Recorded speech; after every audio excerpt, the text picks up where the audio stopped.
The Link Show is just about to start. If you want to be a part of The Link Show, head over to linkkids.com.au/live. Today on The Link Show, we are continuing our series on Bible heroes and learning that our past does not define our future. And though my past may be sidekick, my future screams out superhero. That's not what I was talking about. Anyway, what is in our future is linking in with all the kids all around the world. So cool, all that and so much more. But right now, let's get linked.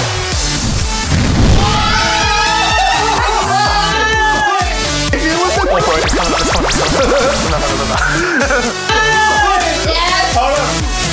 Big. Welcome back, everyone. Today we are continuing with our series on Bible heroes. And today we're looking at someone in the Bible who was actually pretty mean and made some bad choices, but God still gave him a second chance and had a plan for his future. And you know what, Miguel? You may have a second chance today to not be a sidekick. I believe I'm going to be a hero today. And you know what? Everyone in the link shout out box will say the exact same thing. I'm pretty sure. I don't know. We'll All see. right, We'll how about find you out. go read it? All right. All right, let's read your shout-outs. Maddie says, "Hey Buckle, I love the new topic and the new Bible story, and go Miguel." Zara says, "Thanks for making amazing fun videos. We love them, so keep up the good work." And Caleb says, "I love the Link Show, Buckle, and I can't believe Miguel got 54 points." All right, let's see what Buckle's up to. Okay, so today I want to talk about second chances and the fact that your past does not have to determine your future. Because here's the thing, right? We all got a past. We've all done things that we're not proud of or things that we wish we could take back.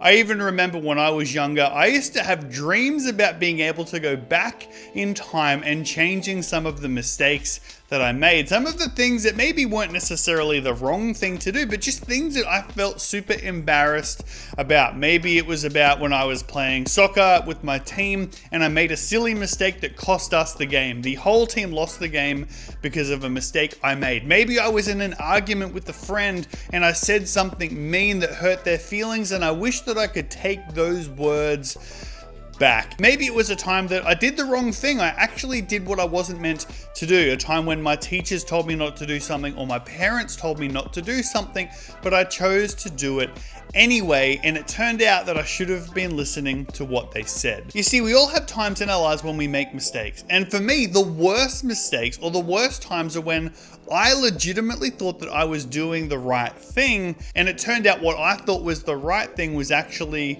the wrong thing. You see, those ones are the most embarrassing. I remember one time I had to change schools because we were moving house. And so we went to this brand new school, and the order of the way they taught math was different. And so at the last school that I was at, we'd only just started learning about multiplication and division. But when I got to this new school, we started talking about a thing called long division, which you might or might not have done at school already. But I remember the teacher said, "Okay, we're gonna do long division." And she drew up on the board an equation, a math problem, and said, "Who wants to come and solve this?" And I really wanted to be able to prove to this new group of kids that I knew what I was doing, that I had the answer, that I knew the right thing to do. So straight away, bang, I shot my hand up as quick as I could. And I guess the teacher wanted to help me and thought, yeah, let's give this new kid a go. Maybe he can get it right. And so I went up to the blackboard and I started writing the answer and worked out what I thought the correct answer was. I was so sure, I was so adamant that I had done it correctly. And the teacher said to me as kindly as possible, "Buckle, that's actually not the way to do long division." And I was like, "But I'm sure this was the right way." I remember walking back to my seat, and the other kids weren't mean. They didn't laugh at me, which was really nice, but I felt like they were looking at me as if I wasn't very smart. I thought I did the right thing, but it turned out it wasn't the right thing. I felt embarrassed, I felt ashamed, and I remember feeling like, how am I going to make new friends in this class now? Because I've put myself out there and I've gone wrong. I've done the wrong thing. And now I'm embarrassed, I'm too ashamed, I don't want to introduce myself to anybody anymore. What can I do? You see, we all have those times when we do something that can make us feel like, how am I meant to fit in now? How am I meant to have friends now? What I've done is too mean or it's too wrong. I thought I was doing the right thing, but it turned out it was wrong. You see, today I want to talk about the fact that with Jesus in our lives, our past does not have to define our future. What we've done does not have to define who we are. And a little later on, there's actually a story in the Bible of one of what I think are one of the most amazing Bible heroes, one of the most amazing heroes in Christianity. And yet he started out exactly the same place that I did, where he thought he was doing the right thing. He thought this thing is the right thing to do, and it turned out to be the opposite, the wrong thing to do. But it didn't define who he became. Jesus gave him a second chance and set him up to become one of the most amazing heroes in the Bible. And we're also going to learn that Jesus wants you to know that your past does not define your future, and that you can be a hero for Jesus too. But we'll talk about that in just a minute. And we're back. Lockie, I want to redeem myself. What is today's challenge? While wearing a blindfold, you guys will need to pick up as many cotton balls as you can with the spoon and put them into the bowl. Fair enough. I got in my eye. Can we see? We're wearing a blindfold. Can we see? We can cut that. Okay, Cece, so you only have 60 seconds. On your marks, get set, go. She's baking. She's cooking. Get it. Oh, and she just got like 8. I don't know if you're being honest or not. I hope you're being That's actually crazy. No, you're actually doing like insane. Really? Oh my. Oh! You collected like 10. Good. Wow, you're really going for it. Why are you being so kind to me now? Well done. Who are you? Where's Miguel? This feels really weird. That's crazy. Okay. She's kind of scooping it. Oh, wait, I felt you moving it. That wasn't me. Miguel! That's my hand. Why are you going all the way to mine? Because I don't trust you. You're Is naughty. she scoops this? Oh! She's collecting my little clouds. Miguel! A seagull call. Dude, that's a long 5 seconds. Time's up. Okay. Let's see how many we got. All right. Or how many you got. How many I How got? many you got? Okay. Let's count. 1, Because Miguel loves math. 3, 4, 5, 6. They're like sticking together 7. 8, 9, 10, 11, 12, 13. Oh, 14, 15, 16, 17, 18, 19, 20, 21, 22, 23, 24, 25, 26, 27, 29, 30, 31, 32, 33, 34, 35, 36, 37, 39, 40, 41, 42, 43, 44. 44. 44. Hold on, 4, double digits. Like, that's not bad. You did well. Thank you. I You did appreciate well. that. I All right. got very scared with your mask. Hat off. We need to ask the producers to kind of, get masks that aren't so terrifying. Whoop. On your marks, Masks. get set, go. Oh, mate, you're missing so much. Oh, wait, I can't scoop. I did it.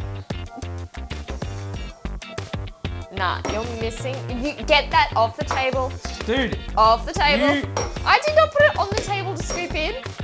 He is scooping into the bowl. I think Dude, like 10 it was should be exactly deducted. what you did. It really. How did you know? Your eyes are closed. What, when you were doing it? My eyes were open. I'm pretty sure I wasn't wearing a blindfold. So many. Where's the edge of the table? Don't go at the table.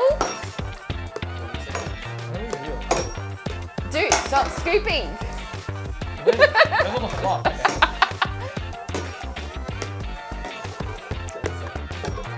You're scooping. I'm not You scooping. are scooping. Leave me alone! No. One, and stop! Up! We ready? We're gonna count. 1, 2, 3, 4, 5, 6, 7, Oh my gosh, 8, 9, 10, 11, 12, 13, 14, 15, 16, 17, 18, 19, 20, 21, 22, 23, 24, 25, 26, 27, 28, 29, 30, 31, 32, 33, 34, 35, 36, 37, 38, 39, 40, 41, 42, 43, 44, 45, 46, 47, 48, Yeah, 49, baby! That's it! 50, We 51, clutch 52. it up! No, We I clutch want up! 50. 3, 54, 55, 56, 57, 58. But like 58. 20 of That's those. right, that's right. Take 10 off me. Take 10 off me, I'll I'll take still win. 20 off Take you. 10 off me, I'll still win. Oh, You were that's it! I'm a scooping. hero! Alright, now, ref, I think we need to go back and look at the footage. He scooped so There's no many. video ref here. We're not playing rugby. Come We'll on, go let's back do and it. have a look at the footage. Give me a second. Yes. Oh.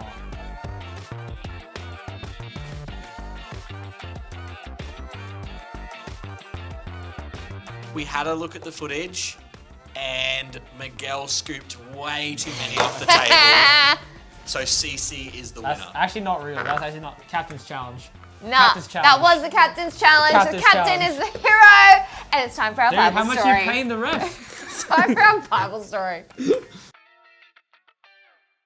Say hello to Paul, one of the heroes of the Bible. He helped build the early church after Jesus had left, and he even wrote some of the books that are in the Bible. But Paul did not start out as Paul. Originally, his name was Saul, and he was not a very nice person. Saul would travel around trying to hurt Christians. He did not like them at all. He even got permission from the priests to capture Christians and put them in jail. And so one day, Paul was traveling on the road near a place called Damascus, on his way to capture more Christians, when all of a sudden a bright light from heaven shone down on Paul, and a voice spoke to him saying, "Saul, why are you hurting me?" Saul replied, "Who are you, Lord?" And the voice replied, "I am Jesus.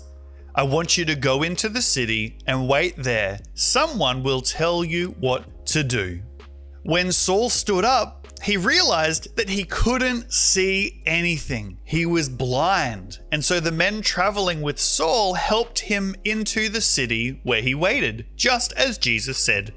Saul waited for 3 days, but then finally a man named Ananias came and saw him. He laid his hands on him, and instantly Saul could see again. And so Saul changed the way he was living and decided to follow Jesus. Instead of hurting Christians, he would help them. He traveled around telling people about how much Jesus loved them and spreading the good news. He even changed his name from Saul to Paul, and the people that heard him were amazed at how he had changed. The thing I love about this story is that this guy, starting out as Saul, he was in the religious circles. He knew what the right thing to do was, or what he thought was the right thing to do. As far as he was concerned, all of these new Christians were doing the wrong thing. They were going against God. And so he would go out and hurt them. He would chase them down and put them in prison. And he was doing what he thought was the right thing. Even though now when we look back, we realize it was wrong. At the time, he thought he was doing the right thing. But Jesus doesn't leave him where he's at. He has this encounter with Jesus on the road. He says, "Saul, why are you hurting me?" And he's like, "What do you mean?" He's like, "I am Jesus. I'm the one who died on the cross. These Christians are my people." And Saul realizes, hold on, I've had this all wrong the whole time. And he takes this opportunity to say sorry, to turn his life around and to start serving Jesus. And he goes on to being one of the people that spread the word of God throughout the whole world. You see, Paul knew that what he'd done, although it was bad, it wasn't who he was going to be. That because of the forgiveness of Jesus and what Jesus did on the cross to take away our mistakes, either the ones that are actually bad or the ones where we thought we were doing the right thing and it turns out it wasn't the right thing, he takes those away, gives us a second chance, and it gives us an opportunity to start again. And I want you to know today that that same offer is available to you today. That if you've made mistakes, whether you've actually done the wrong thing, or maybe you thought you were doing the right thing and it turns out it wasn't, that today Jesus wants you to know that that does not define who you are. That you can still have a future and a purpose in Him. That you can still be welcomed, accepted, and loved as you are. And that Jesus wants to set you up with a future. I love that the Bible tells us that when we give our lives to Jesus, when we say yes to this forgiveness gift from Him, that the old is gone. All of those things that were a part of who we are, not just the mistakes, but the parts of who we are that we're not proud of, that we're ashamed of. All the old is gone.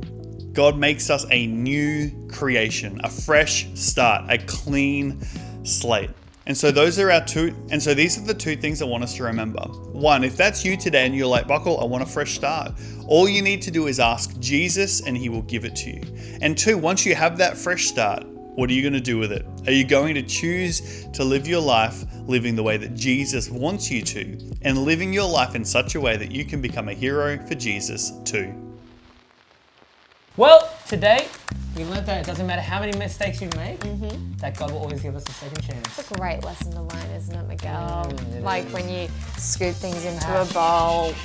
Okay, the ref made his decision, It did. and we just gotta go with it. I'm glad you've accepted that. Also, if you're on school holidays next week and you want to watch the Link Show, you can go to YouTube and watch it on our link over there. That's right, head to youtube.com/The Link Crew and we'll see you there next week. Anyway, that is the end of the Link Show. My name is Miguel, See you soon. and we'll see you next time on The Link Show. Bye.